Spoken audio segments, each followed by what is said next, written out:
All right, you guys. So let's get to where we want to be. We want to be with our actual slideshow.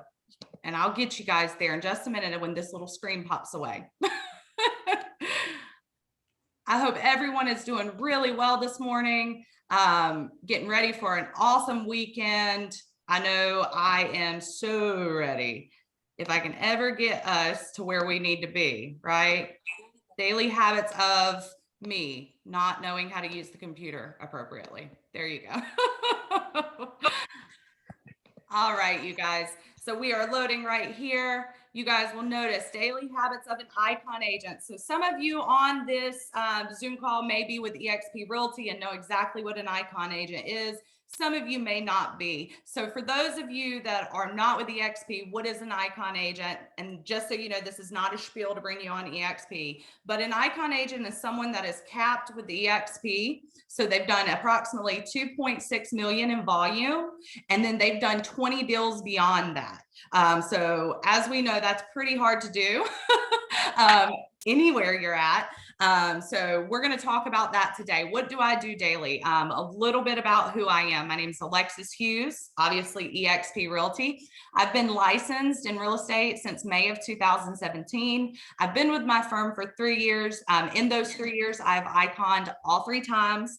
And I've also was named 2021 America's Best Real Estate Professionals by Real Trends Magazine. And a lot of what inspired this today was the messages and the calls and the texts. Hey, how did you get to where you are? What are you doing? And so I really started thinking to myself, I'm like, what am I doing daily that is allowing me to grow and continue to grow? So I'm going to hop in right now and get us going. As we're going through, some people may be coming in late. So I'll be letting them in. So if you see my eyes go squirrely, sorry. So first things first that we're going to talk about is results are not random. It is a action that you do every single day intentionally. Being intentional is one of the most important things you can do. So what I did when I saw my growth really explode was put your goal on paper. You need to know your destination. If you are going to be going on a road trip, you're not just going to get in the car and say, hey, I'm going to go to California and just drive. You're going to have a map that you're using, and you're going to have a way to get there. So you need to know your destination, number one. Number two, you need to put your business plan on paper. That's you creating your map on how you're going to get to that destination, right? We'll talk a little bit about some of those things that are going to go into that business plan and what that map looks like. And then another thing, don't make your map and then forget it the whole trip. I know we get on autopilot sometimes when we go on vacations and then we realize, oh man, I completely missed my exit. No, you need to refer to your map often so that you're able to identify anywhere that you need to pivot or change, what's working, what's not working, because we know sometimes you're going to try something and it's not going to work. That doesn't mean you failed. That doesn't mean it's the end of the world. It means let's look at why it didn't work, see if we can fix it. And if we can't fix it, replace it with something better. So with that being said, day one, you guys definitely need to work on your SWOT. And I know that sounds silly, but it's important to realize that you're responsible for your results. In life, what I have found is you can make excuses or you can make change, but you're not going to be able to make both of those. And so it's very easy to get defeated when things in business are not going the way you want. And some of the things that will go through your head, mine included, is I don't have any listings. I can't make this goal. There's no way that I'm going to be able to cap. Get that out of your brain and get into the habit of replacing those I can't, I don'ts with I can go out and find a listing to market. I can create business for myself. If you put that into the universe and that's the mentality you have in your brain, you're going to get there. So what I want you guys to really take from this is writing down SWOT. This is how you guys are going to build your business plan. Okay. So your strengths, think about what you do well. This says your company, but we're talking about you. You are your business. What do you do well? What qualities set you apart from other agents in your market? What internal resources do you have to help you? So I know with my firm, our CRM is amazing. It helps me in all aspects. So that's one of my resources. If you have an amazing mentor, that's going to be one of your resources. If you have a great like marketing plan, that's a resource. Tangible assets that you have. So property, capital, proprietary technologies. So for new agents, a big issue is capital. They don't have a lot of money to invest in systems. So what we need to do is find some systems that are free or very cost effective. Your weaknesses. This is one thing that I stress all the time. You cannot get better in life and anything, in any aspect, business, relationships, or anything, unless you're being self-critical and acknowledging where you're weak. The second you acknowledge the weakness is when you can start working on making that weakness a strength or identifying ways to offset that weakness. So think about what your business lacks right now. Is it systems? Is it scheduling? Is it quantity of leads? What does your business lack right now that you identify as a weakness? Then I want you to think about what your competitors do better than you. Look on people's social media pages. I know we all have one agent in mind right now where we look at their social media and they're like, God, I wish I could do it that way. Or we look at an agent that just kills farming and you want to be like them. Look at them and identify what they're doing better than you are. And then resource limitations. That could be those things such as capital. It could be those things like, hey, I can't pay a coach $15,000 a month, or anything really. I don't have $1,500 to spend on a CRM a month. I don't have $10,000 to pay Zillow for leads. Unclear, unique selling proposition. This is really important. If you don't know why someone should work with you, that's going to be a number one deal killer right there for clients. You have to know, believe, trust why you are the best and why they should hire you. Then we want to look at the O in SWOT, opportunities. Is there an underserved area in your market that is not being capitalized on? I know here in Charlotte, North Carolina, for instance, there are certain zip codes and areas that are like, agents bang in every single day. I mean, those clients have 20 agents to choose from that are constantly in your face. But then you've got some zip codes that maybe aren't the most desirable, but no agents are really working them. That is an area that is an opportunity. So one of the things I like to say is, if there are no opportunities, make opportunities. Identify underserved areas. Few competitors in your area, that's an opportunity. So if you don't have a big presence in your area, for instance, Charlotte is here. I live in a little town called Midland. There are not many competitors in our area. And so I was like, hey, when I started out, Midland was my area. Emerging need for your products or services. So we're real estate, right? So is there a need right now for being able to go to a listing appointment with a cash offer? Is there a need right now to offer drone and Matterport? I know for Charlotte, we're a relocation area. So those are absolutely important for people that are buying out of town and coming here for their jobs. Press media coverage of your company. This sounds insane, but you could get that very organically, and we'll talk about how. And then your T. You got to know about threats. There's no way you can pivot if you don't know about threats, okay? So emerging competitors. Who's coming into your market challenging the norm? Look at them. What are they doing? Assess how you can be better, or assess how you can overcome what they're doing. So for instance, we have 1% lists coming here to our market. And I got to thinking, I'm like, well, of course, we're going to have people that really want to take advantage of listing for 1%.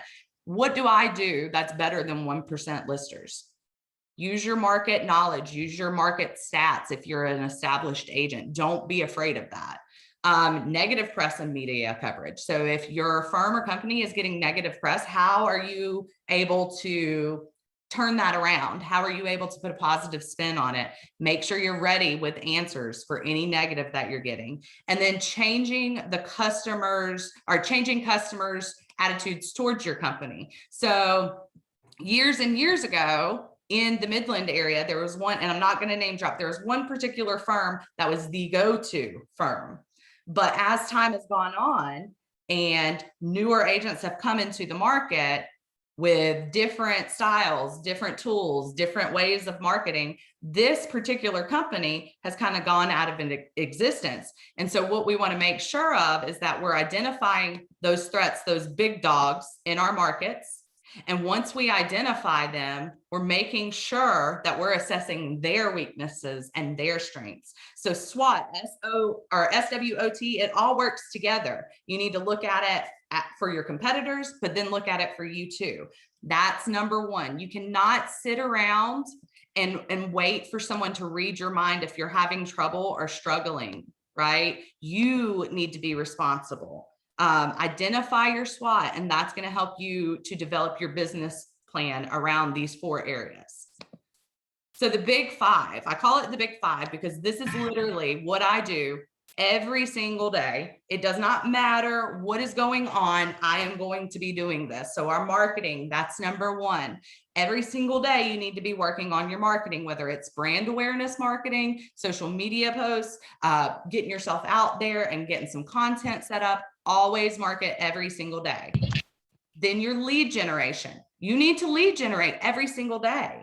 And you need to have multiple areas that you're generating leads, A, B, C. You've got to have your short term, the people that want to buy right now. You've got to have your midterm, people 3 to 6 months out, and then people that are 12 months or beyond. That's going to keep you consistent rather than going on a roller coaster.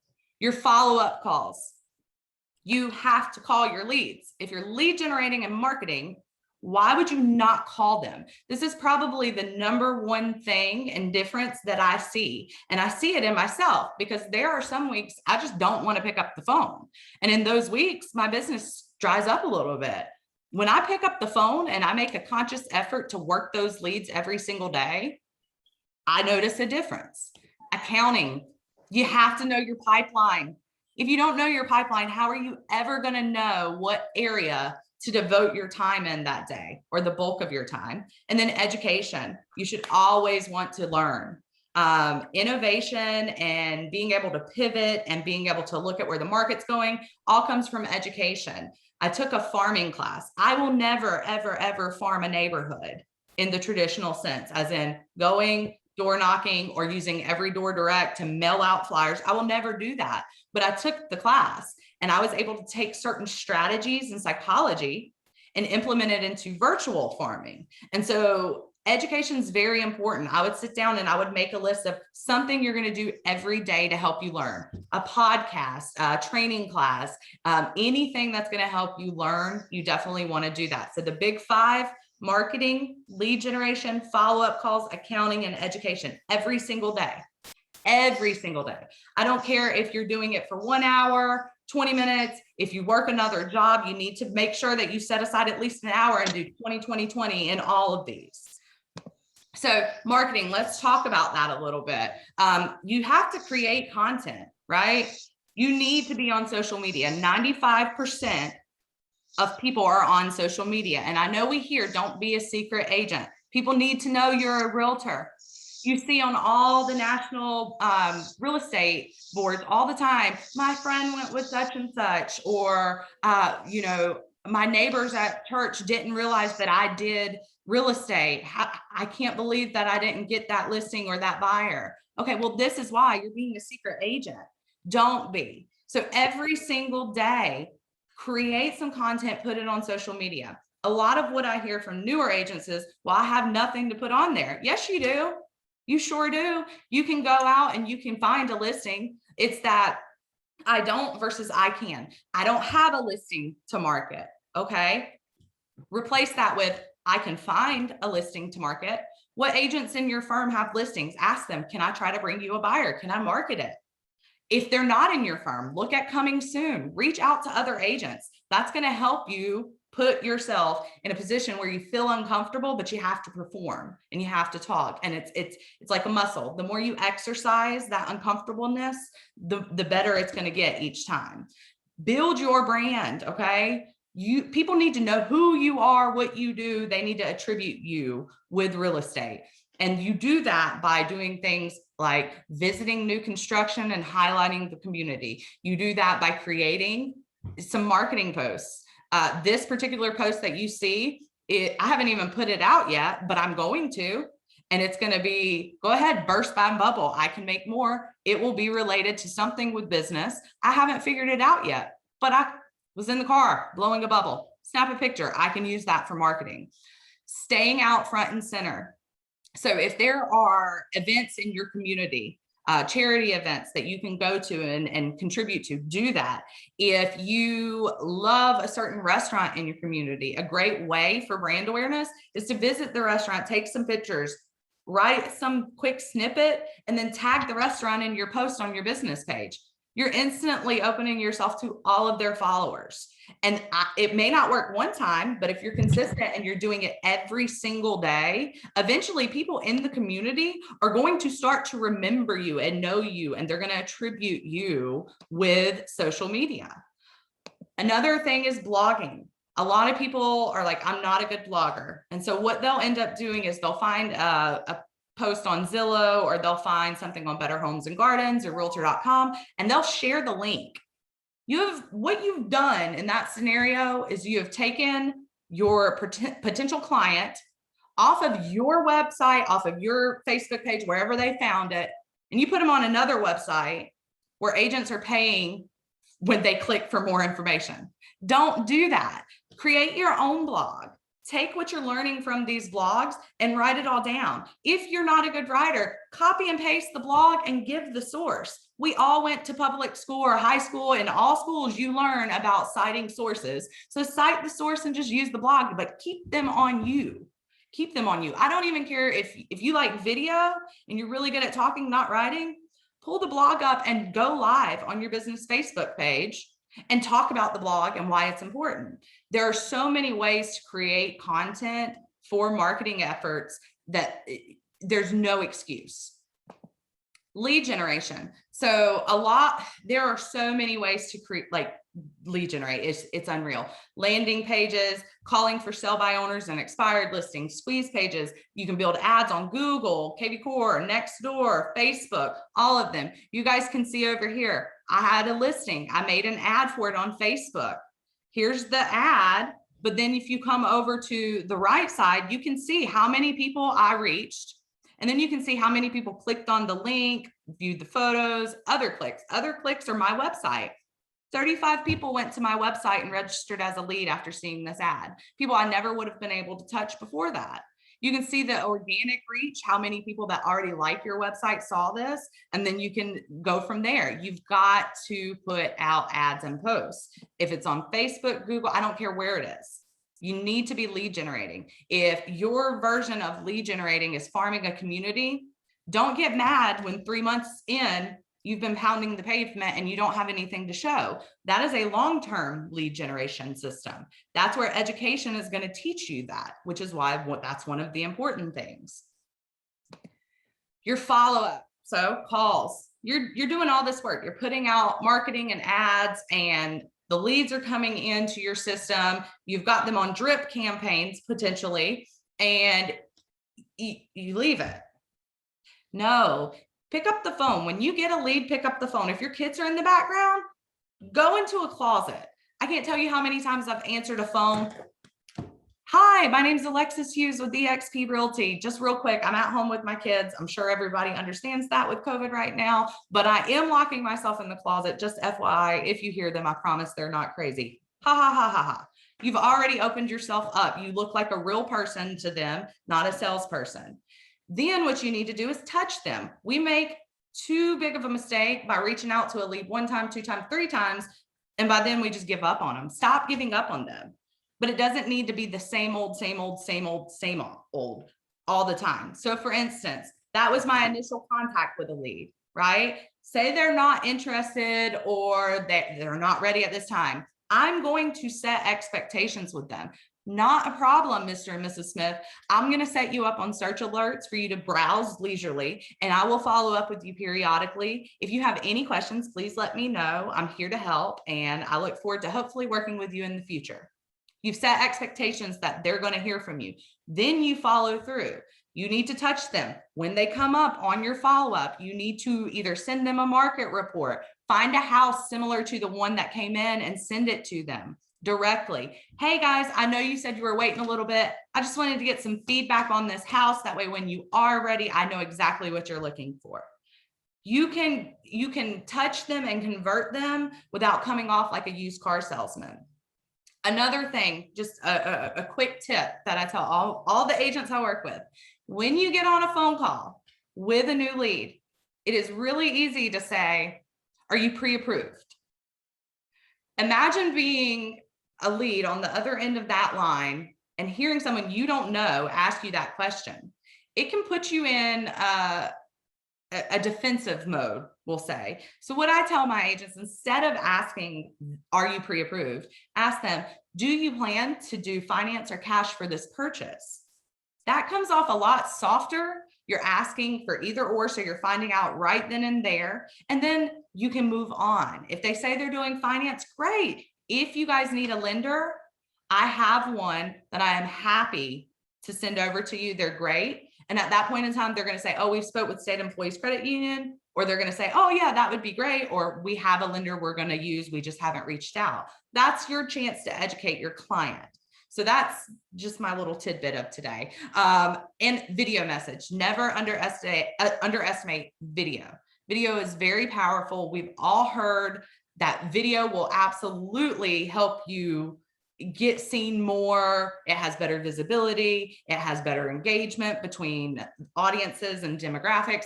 So a lot of where I was stuck in the beginning was trying to be perfect on video.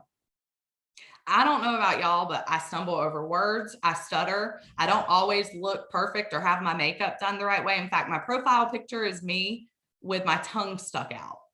I want you to know the imperfect videos, the picture with my tongue stuck out, all of that, they get more engagement than the prim, proper business jacket posts ever will. So if you get a new lead and you can't call them right there, have a video ready on your phone, already recorded, that you can pop over in a text message, simply stating who you are, that you're going to be reaching out shortly, and that if they have any questions prior to your call, they can text you.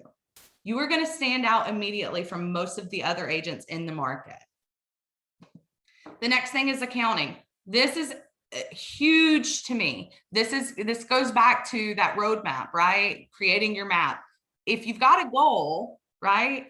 How do you know if you're reaching that goal if you're not looking at your pipeline? You need to know your expenses. You need to know how much you need to live. I ask agents when they're coming on to me, I'm a certified mentor. So anytime I get a new mentee, one of the first questions I ask them is, how much do you need to live or be comfortable?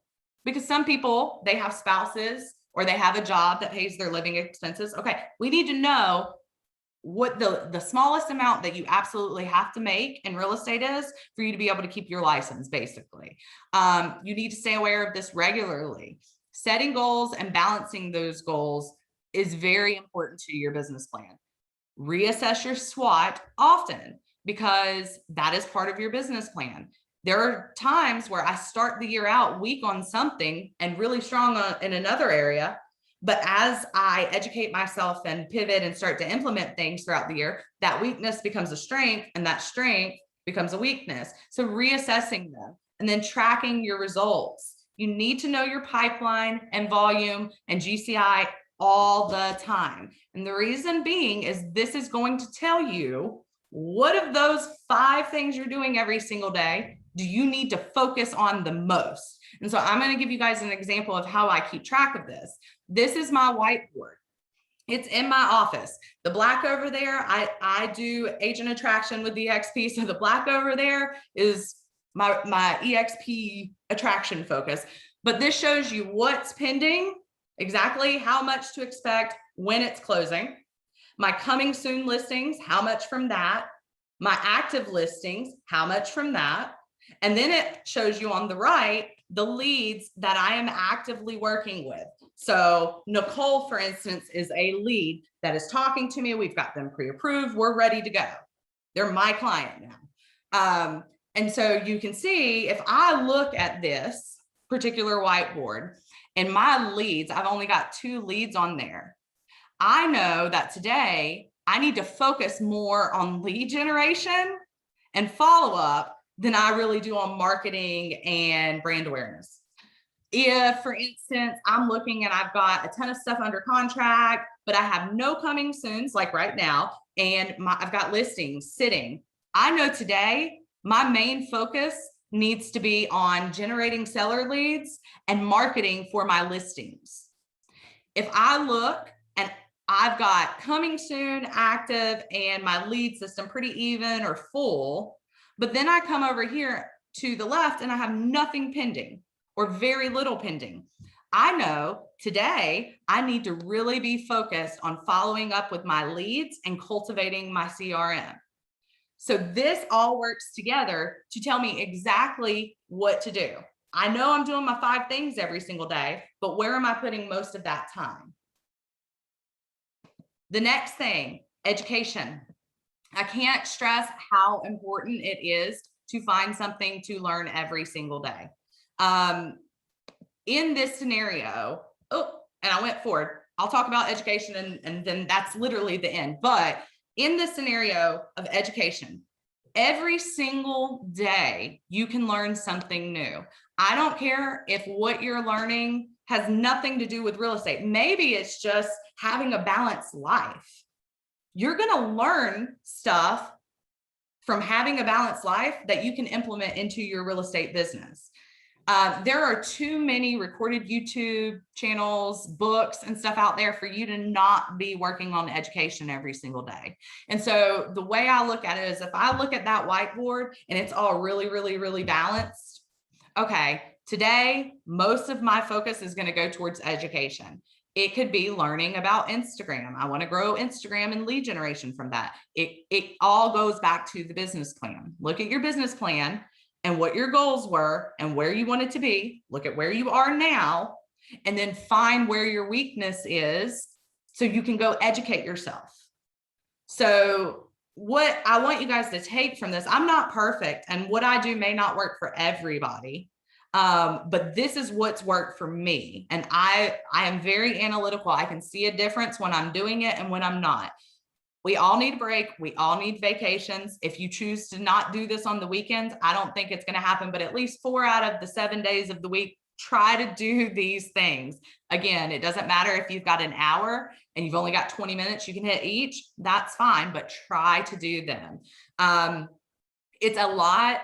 It's uncomfortable for a little bit. I know the first 2 years that I was implementing these things, it was horrible. I had friends going to networking events with other agents and having fun. I had, colleagues going out on boats into Cabo and to everywhere else, but I knew that couldn't fit into my schedule. But I knew if I kept at this, there would come a day where I could do those things and not have to worry about them. And that's what's happened. So I've transitioned from a single agent to someone with a team now. I'm growing. I have, as of today, I've got 23 people that I directly mentor. I've got a team locally of 9 agents. And then I've got agents in 7 states of the United States that I work with for an organization of over 50 people. So it will happen.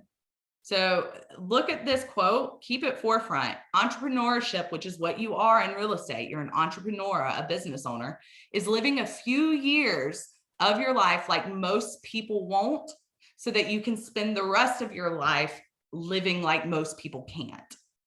And that is the end today of my spiel. Very, very quick, guys. So if you want to unmute your mics, go ahead and unmute them now if you have any questions or you want me to dive in a little bit more. I am all ears and open. I'm gonna drink some water too. All right, if there are no questions, Alexis, I have a question. All right, Justin, what's up? Hey, I may have missed the beginning. I'm sorry if I did. And maybe could you talk a little bit about how you start your day? Did you talk about that? Do you get up? Do you exercise? Do you tell us just how you get into the mode before you go to work? I'll talk about that. So I have three little ones. I have a 5-year-old, 7-year-old, 9-year-old. And I'll be honest, I hate waking up early. I know every single like self-help motivational book in the world will say, wake up early and exercise and do a devotional. And I so want to do those things. I just really like my sleep. That's really what it comes down to. So I wake up with my kids during the daytime if I don't have appointments that I have to wake up for. So the very first thing I do, I get out of bed, I make my coffee, I sit on the back porch for 5 minutes. That's my quiet time for the day before chaos with work, kids, family, dogs, all that ensues. I'll sit, I'll drink my coffee, relax, and then I go in, I make their breakfast and I get them settled. A lot of times my husband's doing that for me because as I've gotten better with real estate, he has stopped working, is at home with our children more. So I would say I'm a workaholic. After my coffee and my kids are settled, my husband will tell you I'm at my computer. In fact, when school was in, he had to tell me, don't get on your computer until we've got them out the door to school, because I'll get so engrossed in what I'm doing that's it. So I like to start my day with real estate, with these 5 habits. After I have my coffee and kids are settled, I jump into this stuff. I look at the whiteboard and it tells me exactly where I'm going to be focusing. That may not be feasible for everybody. So for instance, if Monday, for instance, I've got 5 closings on Monday. I know there's no way I'm going to be able to start my day with me going into doing these 5 things. So what I would likely do in that scenario, knowing it's going to be busy, is I would go in the morning and I would go ahead and get my education done 15-20 minutes while I'm getting ready or whatever it is. And then throughout the day, work on the other things. So if I'm at my closing, I'm snapping pictures. There's your content for social media for the day. And see, you're only working it 2-3 minutes. Doesn't take long, but you've worked it. You've done it. You've been consistent. I hope that helped. And then we've got a chat. Matthew asked, Alexis, are you a time blocker? Are you a time blocker? Have a weekly routine by day? I am a free spirit. I like to do things on the fly. I am not very good at time blocking. What I will say is if I have commitments with friends, family, that stuff, I do block that time in my calendar, because if I don't, and I've gotten in trouble for this with my family and friends before. I am the one that will be like, yes, Mr. and Mrs. Client, I can absolutely meet you for that showing. And then next thing you know, I'm like, crap, I had dinner planned for Father's Day and I'm letting my family down. You never want to let that happen. So the only thing I block other than actual appointments like closings and stuff is family time. Then we have in the chat box a question. Could you explain what virtual farming is? Yes. So, and this is from Dina. So in traditional sense of farming, what you're doing is you're either mailing stuff to a certain neighborhood, or you're walking the neighborhood, leaving, some kind of marketing material, knocking on the door, meeting the neighbors. I don't know about y'all, but if someone knocks on my door and I'm not expecting them, I'm aggravated. My dog barks, like y'all might hear her bark on a Zoom call because we have construction. You can bet your sweet butt, if you interrupt one of my Zoom calls because you're trying to sell me a vacuum cleaner and you're knocking at my door unexpectedly, I'm not buying your vacuum. I'm not a fan of that. So what I did is I took a class, and it's a really good class. David Upchurch, who is an agent within our firm, does it. And he literally, all his leads come from like every door direct mail marketing. Like he farms with collateral through the mail. And what I learned is you can do exactly that. You can make the postcard graphic through Canva, put it on your business page, and then utilize Facebook boosts to mark where you want people to see this. And then who exactly, like what your value proposition is. And then you boost it and those people are seeing it. You save that audience. And so literally virtual farming is literally making one ad with one audience and then putting it in your calendar or somewhere. Hey, every single month, I'm going to reboost this. Just like you get that postcard from the same exact agent every single month, You're going to see me in your Facebook feed and your Instagram feed every single month. How much time do you invest in agent attraction and mentoring? So I would say an hour a day is what I'm doing with agent attraction, whether that be actually making stuff to put out there. I include videos like this as agent attraction because I'm recording them and I'm putting them on YouTube, right? So again, being intentional, results are not random, right? Of course, I'm doing this class because I want to help, but how can you kill two birds with one stone? Well, here you go. Also, attraction for me is more intensive when you've got the agent. So anytime, like, let's say you're putting that hour out, making those calls or putting the content out, and then you finally get a new agent on. At that point, I recommend putting in your schedule, hey, we've got to get Bob Smith in orientation once he's onboarded. I've got to walk him through EXP World. And if you're not with EXP, sorry guys, but I've got to walk him through EXP World, through SkySlope, get him very acquainted, make sure he's in all the groups that we're supposed to be in, and he knows where to find help when he needs it. So that can vary. You know, one week I may have 8 hours in that, but then the next 3 weeks I have nothing because I haven't attracted anyone. Mentoring, it really depends. If I only have 3 mentees, you know, most of them will call me. We do one-on-ones once a week where we get on Zoom. Most of it, they're attending training like this. You know, that can vary. And it's just making sure that you know who they are. So like I have my whiteboard that has who I want to focus on to try and attract. But then what you guys don't see is over here, I have another whiteboard and that's all my mentees.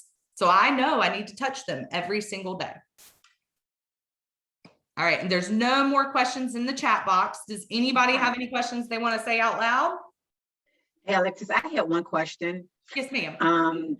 I know exactly to the penny what I need to run my household. Okay. And now I'm in the process of starting a team. Where do I begin to like seeing what I need to do? What kind of funds I need for that? My household is straight. Okay. So the first thing you've got to do, and you're gonna learn from my mistakes because I didn't do this. The first thing you need to do is you need to decide, what are you going to give your team? Why should people come join your team? And you're going to do exactly what you do as an individual agent, but you're going to do it on a larger scale. Are you going to be a competing team leader? Are they getting all the leads from now on? Or are you still going to be competing with them? That's number 2. Write down what your expenses are going to be. Lead generation. Are you going to invest any money in lead generation for them? Signs, team photos, headshots, lock boxes, ISA, an assistant. Think about all the things that you can offer a teammate and then choose which one you're going to do. That's important.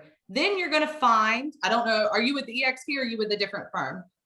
I'm EXP. Okay. So then what you're going to do, you already know your costs and everything. You know what they have to give the EXP, what their monthly fees are, all that fun stuff.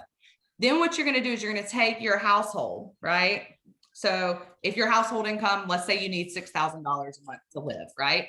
You're going to add that with the monthly business expenses that you out of your pocket have. That's going to give you what you need to bring in monthly. And that will give you your stepping stone to create goals and markers for them. So if you need to bring in, for me, for instance, I need to bring in $12,000 a month for my business expenses to run my team and for my household to live comfortably. Okay, great.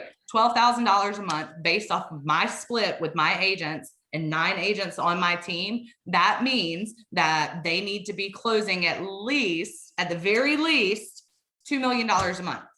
If they're not, I'm in the red. You also need to plan at least 6 months of being in the red because it's a new team. There's going to be kinks to work out. You know, you're getting into a new role. You don't want to come down as the hardcore commander from the very get-go, right? So definitely have a 6-month expectancy of being in the red and then create your splits based off of that, right? Okay.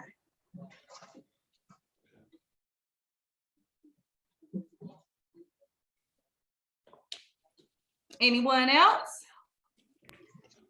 Alexis, tell us how you end your day. So I generally end my day putting my kids to bed, and then me and my husband, I'll put my phone on silent. And a lot of the people that know me, if they don't hear back from me, they know what I'm doing and why. So I'll put my phone on silent. Me and my husband will watch The Handmaid's Tale or something that, you know, we like to watch. He's into Loki right now. We'll go swimming in the pool. I always try to end my day with me putting my kids to bed, having that time with them, reading them books, talking about their day and stuff, and then spending time with my husband one-on-one.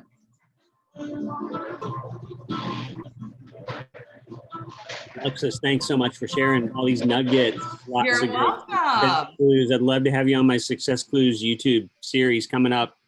Oh, sometime thank this you. month. Then be able to do a little Q&A, for a little follow-up. I see a lot of my mentees out there that invited me to join. So it's good to hear how you're fitting it all together, because it's often hard to manage all the different competing interests, right?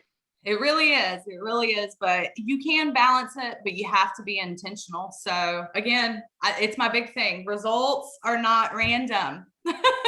So, you know, you drive it. It's better to be proactive than reactive. If you're reactive, you're never going to have control of your life or schedule. That's exactly right. Thank you so much. You're welcome. Good time today. If everybody is good and doesn't have questions, I'll go ahead and end the meeting. Alexis Hughes, 704-773-2117. You guys can reach out to me anytime you think of any questions, or if you just have some, you know, want to pick my brain a little bit, you're more than welcome to reach out to me. And I hope you guys all have a good day and found some value in this. Bye, everyone. Thank you.